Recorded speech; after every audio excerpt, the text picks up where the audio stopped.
Hello everyone, and welcome to my GH Soap Opera Today channel. I hope everyone is having a wonderful day.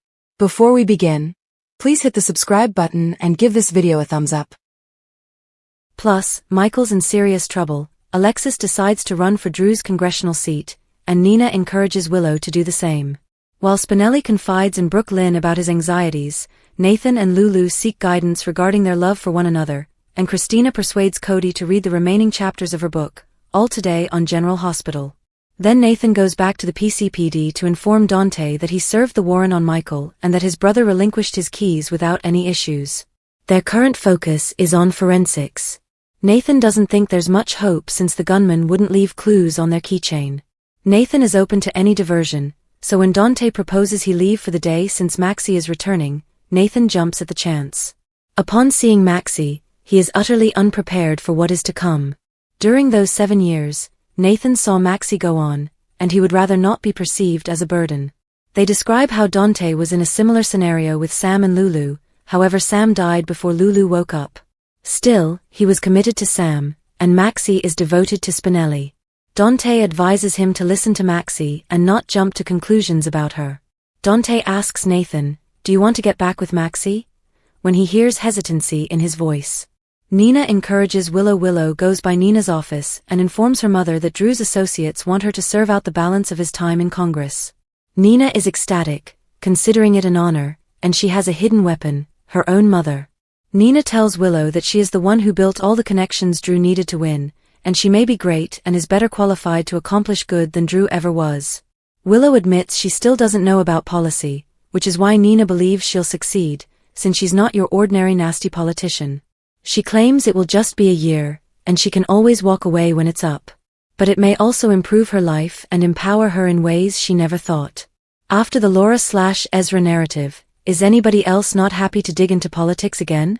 Molly and Suzanne support Alexis. Alexis meets with Molly and Suzanne in her office to deliver them the momentous news. Laura wants her to take up Drew's position in Congress. Molly and Suzanne feel she'd be great for the position and set forth their reasons why. Alexis begins to feel she might do good, but would she be doing it for the greater good or for her own ego? She observes Drew was a wonderful person previously, and maybe politics transformed him into a psychopath. Molly and Suzanne still have trust in Alexis and would love to see her take the position. Alexis says this position would have implications for Scout. Christina tells Cody to read. Christina enters into the Quartermaine kitchen and finds Cody on the phone, chatting about Jane Austen. She soon discovers Cody joined a book club, so she decides to give him Molly's manuscript to finish and see how it ends. Christina knows he believes Casey, his character, is a bum, but he follows the hero's journey in the novel and changes. She begs him to read it, but he says he'll take it to book club when it's released. Christina confesses Molly isn't going to publish it. Christina explains that Molly pours her feelings out on writing, it's magic, and she's annoyingly brilliant at it. However, she's prepared not to share this magic with the world to protect him and his feelings. Lulu seeks out motherly advice. Lulu drops by her mom's workplace, and Laura understands by her daughter's mood that this is about Maxie. Lulu had been waiting for this day, for Maxie to come back to them, and now also to the love of her life, Nathan. Lulu believes she's been a bad friend to Maxie, kissing and falling for her husband, but Laura says it was a tricky scenario. Laura informs Lulu that Maxie went on with her life, but Lulu remembers how Nathan's death shattered Maxie, so his reappearance will change everything. Laura advises she chat with Nathan about how he feels. Lulu believes Nathan is delighted about Maxie returning, but Laura suggests he may be as confused as she is. Lulu believes Maxie and Nathan deserve their happy endings, which is why she feels awful for Spinelli right now. Spinelli opens up to Brooke Lynn. Brooke Lynn comes at Maxie's apartment to discover Spinelli immersed in meditation. Spinelli reveals he thinks he might lose Maxie today. Brooke Lynn understands this is about Nathan. Spinelli tells Brooke Lynn that she didn't see Maxie and Nathan together, and that she was so in love with him. Brooke Lynn informs him that she was here to attend the Spinelli and Maxie show, and how Maxie found her way back to him. She warns him not to presume Maxie's friendship with Nathan is more important than her bond with him. She says Maxie is the one who gets to make this choice, so let her select him again. In the show's final moments, Christina informs Cody that this book might represent something to people, as it's a narrative about individuals who come to know one another past first impressions. She wants her sister to know how much it means to others, and Cody's opinion matters to Molly, so read the book to the conclusion. Molly believes he's a hero, and this is his chance to prove her right. Christina departs, and Cody continues reading. Alexis informs Molly and Suzanne that all her prior crimes would be thrown into the public eye, and it is not fair to Scout or any of her girls. Molly advises her to see it as a means to teach Scout how you can win over hardship. Alexis decides to go for it. Willow confesses to Nina that she doesn't know whether she can do this with her kids, and withdrew home. Nina thinks it's time to place Drew in a long-term facility, and he would want her to use this chance. Laura realizes Lulu believes Maxie will select Nathan. Lulu believes Spinelli will bow out, as that's the type of guy he is. And while she and Nathan have just began, it doesn't seem that way to her. Brooke Lynn informs Spinelli that he is the one who sweeps Maxie off her feet every day. Spinelli finds his fighting spirit back, but admits he'll need Brooke Lynn's support. Before Nathan can tell Dante what he wants, Dante gets a call from forensics. Michael's keychain has one for Drew's residence. On the next General Hospital, Maxie comes home. Brooke Lynn tells Chase it's time to start their family, and Drew tries to speak with Alexis. GH spoilers Thursday, February 19th. Baby plans begin, Michael trapped, Drew tries to communicate. On the next GH, life-changing choices combine with rising legal pressure as secret facts threaten to surface in Port Charles. General Hospital spoilers and updates for Thursday, February 19th. Tease Brooke Lynn Quartermain Chase makes a decision, and Michael Corinthos is on the hot seat. Plus, Alexis Davis offers an observation. Key points: Maxie celebrates her homecoming as Lulu helps organize a heartfelt party. Brooke Lynn decides it's time to start a family with Chase. Michael is interrogated after planted evidence puts him in serious danger. Willow secures custody. While hiding her manipulative scheme, Alexis realizes Drew is trying to send a critical message. Lulu helps set up Maxie's party at Maxie Jones' house. Lulu Spencer helps set up Maxie's welcome home party. As Lulu enters into the living room with some supplies, Maxie warns her she's late. Lulu says, "What else is new?" At least Lulu doesn't have to deal with trying to hide feelings for Maxie's still husband, who came back from the dead 6 months ago. He's not there. Lulu will likely focus on bringing Maxie up to speed on other things that have transpired since Maxie's been in her coma. Although, more than likely Damian Spinelli and her family members have already done much of it. Brooke Lynn's decision. Brooke Lynn has made a significant decision which she discusses with her spouse, Harrison Chase. They have been going through some changes, with Chase being relegated to patrol from detective, not to mention various forms of stress. Brooke Lynn makes her husband pleased when she tells him start our family, which means they may start hunting for a kid again. They will likely focus on finding a kid to adopt, as Chase is infertile and presumably won't want to utilize a sperm donor. Chase at first is surprised, then starts to smile as what Brooke Lynn just told him starts to sink in. Dante and Nathan are still at the PCPD in the meantime. Dante Falconeri and Nathan West are still at the Port Charles police station, where they recently received some critical information. They noticed that Michael did have a key to Drew Kane's residence on his key ring. Viewers will recall that Willow Kane is the one who put it there. It was the copy that Tracy Quartermain had made of Scout Kane's key. Dante informs Nathan that they have to talk to Michael right now, and Nathan is the only one who can do it. Michael's in the hot seat. In the meantime, Michael is already in the interrogation room at the PCPD, and he's on the phone, probably to his lawyer, which will be Rick Lansing. Rick is representing his nephew while Diane Miller's lay up, suffering from a broken leg. He informs the guy on the other end that he has a funny feeling he's headed into some type of trap, and he is correct. Willow didn't want to share custody of Wiley and Amelia Corinthos with Michael. She wanted them to herself, so she put the key on the keychain. Willow's overjoyed to see her children. In the meantime, with Michael being questioned in Drew's shooting, exactly like Willow planned, Wiley and Amelia are now with Willow. She's happy and in tears as she hugs the two small ones, although they probably don't want to be around Drew and they won't. She tells them, "I'm so happy you're here," and they embrace her back.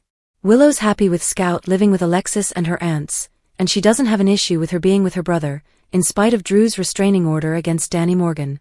For now, she's the happy she's been in a long time, basking in her family huddle. Alexis makes an observation in the meantime. Alexis is in Drew's house. With Drew, perhaps she is telling him about carrying out his sentence, not yet knowing Jen Sidwell spoke to Willow about doing so. She may want to discuss how to shatter the news about Drew's illness to Scout as well, who's been living with her. But Alexis makes an observation, and a significant one, as Drew, helpless in the bed, glances at her and possibly is blinking at her. Alexis bends over to Drew and asks him if he's trying to tell her something. Indeed he likely is, and if he could communicate he'd advise her to call the cops on Willow and get the children away from her as well. GH spoilers, mutual hate revived. Will Brooke Lynn warn Maxie about Nathan and Lulu? General Hospital spoilers and updates suggest that mutual enmity might be revived, although for the time being, Lulu Spencer and Brooke Lynn Quartermaine Chase are on a ceasefire. Now that Maxie Jones is awake, would Brooke Lynn warn her about Lulu and Nathan West? Lulu apologized to Brooke Lynn for interfering in her life after Brooke Lynn brought Bailey Lou Jones to Lulu's, who was to take over babysitting while everyone else was in Boston. She sensed something between Lulu and Nathan. Of course she put Lulu's feet to the fire, eager to know what was going on between her and Nathan. A little dispute occurred, with Brooke Lynn bringing up Lulu's activities, that indirectly lead to Gio Palmieri finding out Brooke Lynn was his mom and her finding out Gio was her son. Nonetheless, Lulu apologized to Brooke Lynn for intruding in her life, albeit indirectly, by breaking into her Uncle Martin Gray's hotel room and retrieving the adoption papers. She also realized Brooke Lynn's assessments were on target. She and Nathan had developed affections for one another.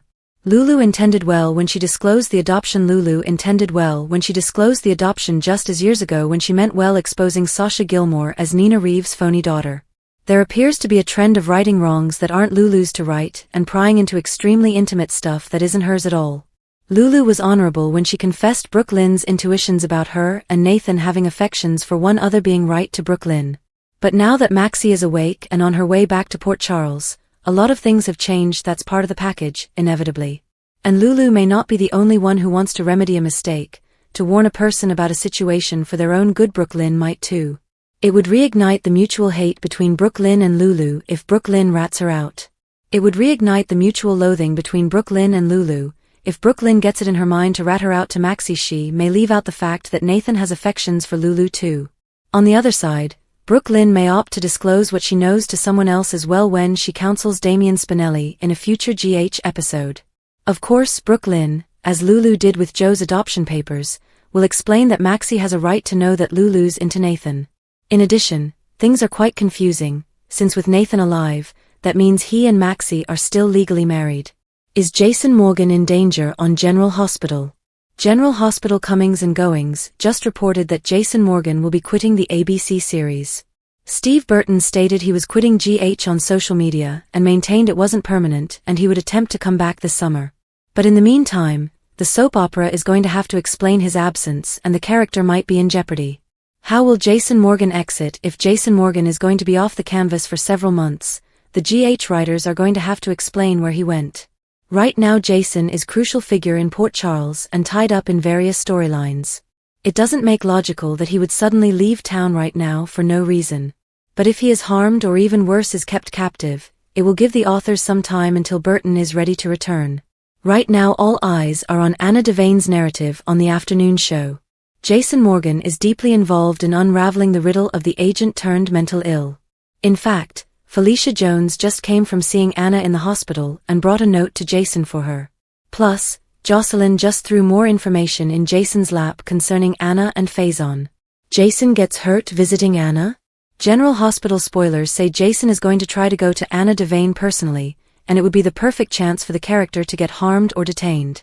If someone is making Anna go insane to keep her locked up, who is to say they won't do the same thing to Jason if he is caught there? There's also the potential that Jason may get shot and wind up in another coma for a few months. No matter how it plays out, something is going to happen to Jason Morgan so that he can be off the canvas. How do you suppose the authors will explain his exit? Police confirm Michael has Drew's house key, Willow's good heart. Dante Falconeri got some worrisome information as a phone call came in.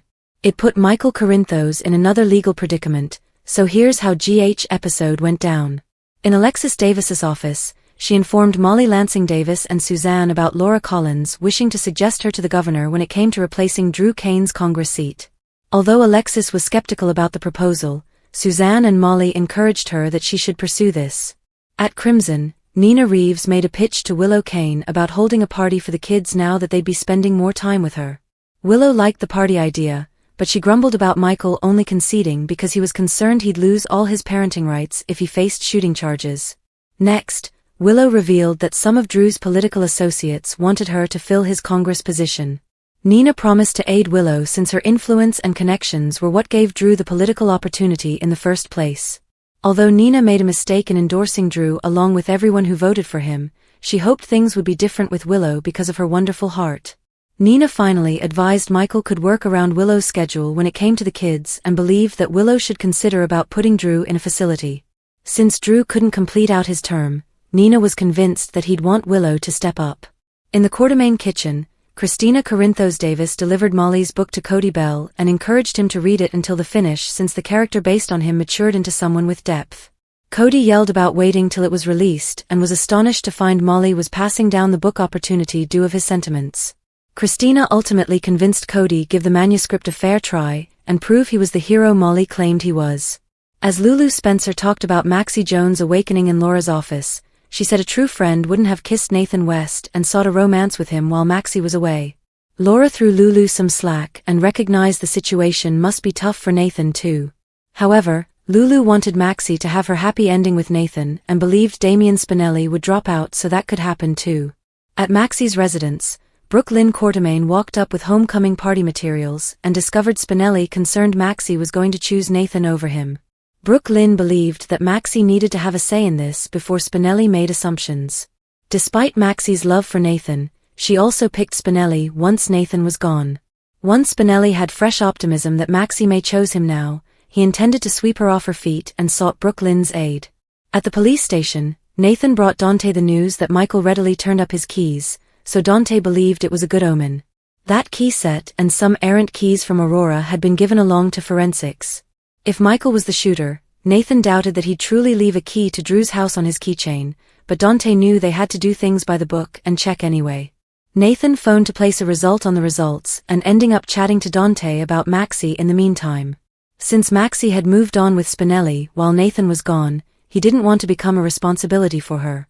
Nathan also probed Dante about his own scenario with Sam McCall and comatose Lulu, although the date and circumstances were different according to Dante.